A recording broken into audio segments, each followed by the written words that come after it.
Assalamualaikum warahmatullahi wabarakatuh. Saya Sylvia Risma Elpariani, mahasiswa PPG Calon Guru Gelombang 2 tahun 2024. Pada kesempatan kali ini, saya akan merefleksikan pengalaman belajar saya untuk mata kuliah PPL 2. Langsung saja pada bagian yang pertama, yakni review pengalaman belajar. Pengalaman belajar apa yang berguna dan menarik? Bagi saya, pengalaman yang paling berguna dan menarik selama PPL 2 adalah kesempatan untuk mempraktikkan secara langsung teori yang telah saya pelajari selama perkuliahan PPG, seperti menerapkan model pembelajaran problem-based learning, project-based learning, pendekatan culturally responsive teaching, teaching at direct level, dan pemanfaatan TPACK dalam pembelajaran. Saya juga merancang modul ajar yang kontekstual dengan mengintegrasikan budaya lokal, yakni dengan pendekatan CRT berbasis pembelajaran di lahan basah, melihat antusiasme dan keterlibatan aktif peserta didik dalam pembelajaran. Ini merupakan pengalaman yang sangat mencerahkan dan memotivasi saya sebagai seorang guru.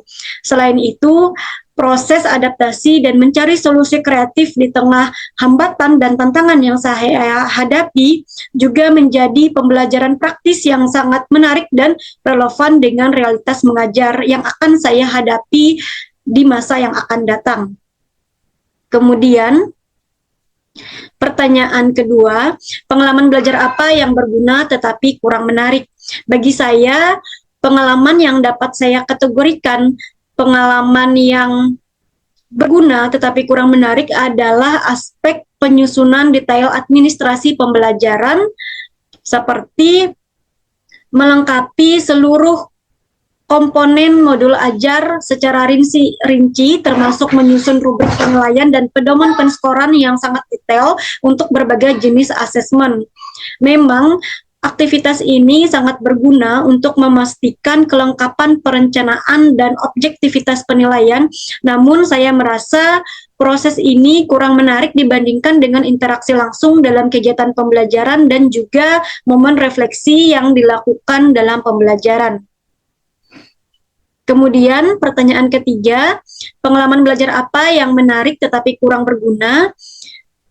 Berdasarkan refleksi dari seluruh tahapan PPL 2 yang saya lakukan, saya tidak dapat mengidentifikasi adanya pengalaman belajar yang menarik tetapi kurang berguna dalam konteks pengembangan kompetensi saya sebagai guru profesional. Demikian juga untuk pengalaman belajar yang tidak menarik dan tidak berguna, saya tidak dapat mengidentifikasi atau menentukan pengalaman yang tidak menarik maupun tidak berguna dalam konteks pengembangan diri saya sebagai calon guru, karena seluruh tahapan meskipun ada tantangan dan hambatan memberikan pembelajaran berharga bagi saya.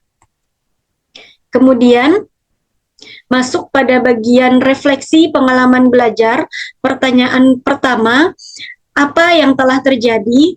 Selama PPL 2, saya telah melewati seluruh tahapan praktik kependidikan, mulai dari kegiatan orientasi untuk mengenal lingkungan sekolah dan observasi mendalam terhadap manajemen sekolah, lingkungan belajar baik fisik maupun psikologis, serta karakteristik peserta didik kelas 7I SMPN 1 Banjarmasin. Kemudian dilanjutkan dengan praktik pembelajaran terbimbing yang terdiri dari satu siklus, kemudian praktik pembelajaran mandiri yang terdiri dari 4 siklus, di mana dalam kegiatan pembelajaran ini saya merancang, melaksanakan, mengevaluasi, dan merefleksikan pembelajaran secara mandiri dengan topik yang beragam. Saya juga mengintegrasikan berbagai model dan pendekatan serta teknologi dalam pembelajaran serta menghadapi tantangan implementasi di kelas seperti adanya ketidaksediaan sarana, keterbatasan gawai, dan juga manajemen kelas. Selain itu, saya juga terlibat dalam kegiatan kependidikan lain seperti pengawasan dan koreksi penilaian tengah semester, serta bagaimana tindak lanjut dari pelaksanaan penilaian tengah semester tersebut. Seluruh proses ini didukung oleh dokumentasi, modul ajar, lembar observasi, jurnal harian, dan refleksi jurnal refleksi, dan bimbingan kolaboratif dari DPL dan guru pamong. Kemudian, mengapa hal tersebut dapat terjadi? Seluruh rangkaian kegiatan PPL 2 terjadi karena memang merupakan bagian dari program PPG yang dirancang untuk memberikan pengalaman praktik mengajar secara holistik kepada kami. Keberhasilan dalam pelaksanaan pembelajaran di berbagai tahap, terbimbing dan mandiri, sebagian besar disebabkan oleh perencanaan yang matang dan juga penerapan model pembelajaran aktif dan pendekatan yang sesuai dengan karakteristik dan konteks sekolah, serta upaya proaktif dalam memfasilitasi dan merespon kebutuhan siswa di kelas. Tantangan yang muncul seperti tantangan sarana LCD, gawai, dan manajemen kelas terjadi karena implementasi dilakukan dalam kondisi real di lapangan yang memiliki keterbatasan dan dinamika yang kompleks. Kemudian, analisis artefak pembelajaran. Artefak pembelajaran mana yang dapat saya jadikan bukti dukung hasil refleksi pengalaman belajar saya? Ada 7 artefak yang saya pilih, yakni modul ajar, lembar observasi lingkungan belajar dan karakteristik peserta didik, lembar observasi rancangan pembelajaran, lembar observasi pelaksanaan pembelajaran, jurnal harian, jurnal refleksi, dan laporan hasil refleksi PPL 2. Mengapa saya memilih artefak-artefak ini? Karena secara komprehensif, artefak ini merupakan dokumentasi dari seluruh tahapan PPL 2 yang telah saya jalani, mulai dari pemahaman konteks awal, observasi, perencanaan pembelajaran, pelaksanaan pembelajaran di kelas, baik terbimbing maupun mandiri, hingga proses evaluasi dan refleksi yang berkelanjutan. Modul ajar menunjukkan bukti perencanaan, lembar observasi pembelajaran, mencatat kejadian real di kelas dari sudut pandang observer, jurnal harian merekam aktivitas harian dan refleksi, serta jurnal refleksi mendokumentasikan analisis mendalam terhadap pengalaman, tantangan, dan pembelajaran berharga, serta rencana perbaikan ke depan. Kemudian, bagian mana dari artefak ini yang mendukung hasil refleksi saya? Bagian analisis kritis pada lembar observasi rancangan pembelajaran mendukung refleksi tentang proses perencanaan dan area yang perlu saya perbaiki dalam menyusun modul ajar. Kemudian, bagian fakta konkret, analisis penyebab, dan usaha guru model pada lembar observasi pelaksanaan mendukung refleksi tentang apa yang terjadi di kelas, tantangan yang muncul, dan strategi yang diterapkan.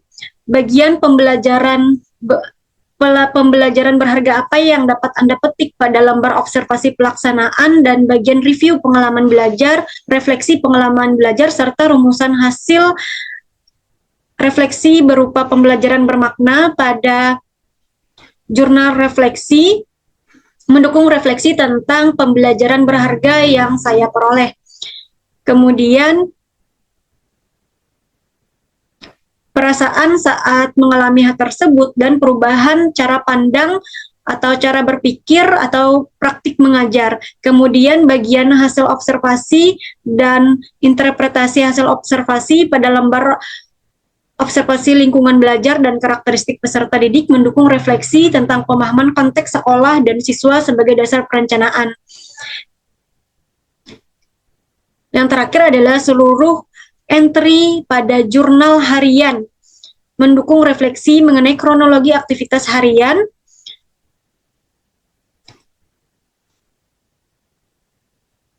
dan seluruh bagian pada laporan hasil refleksi PPL 2 mendukung sintesis refleksi dan seluruh tahapan PPL 2 termasuk rumusan pembelajaran bermakna secara komprehensif dan mendalam. Terakhir, bagian perumusan hasil refleksi berupa pembelajaran bermakna. Berdasarkan seluruh pengalaman PPL 2 yang telah saya jalani, saya memahami bahwa praktik mengajar perlu berorientasi pada pembelajaran bermakna yang berpusat kepada peserta didik. Saya semakin meyakini bahwa perencanaan pembelajaran adalah fondasi, namun tetap harus adaptasi terhadap konteks dan dinamika keadaan real di kelas.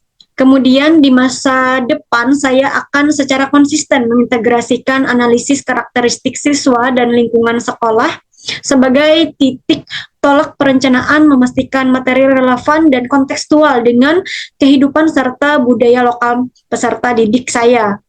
Saya juga akan merancang dan mengimplementasikan pembelajaran dengan beragam model, strategi, dan pendekatan inovatif serta variasi media karena terbukti efektif dalam meningkatkan keterlibatan siswa dan mengakomodasi gaya belajar yang beragam. Saya menghadapi tantangan implementasi, oleh karena itu saya akan lebih proaktif menyiapkan rencana untuk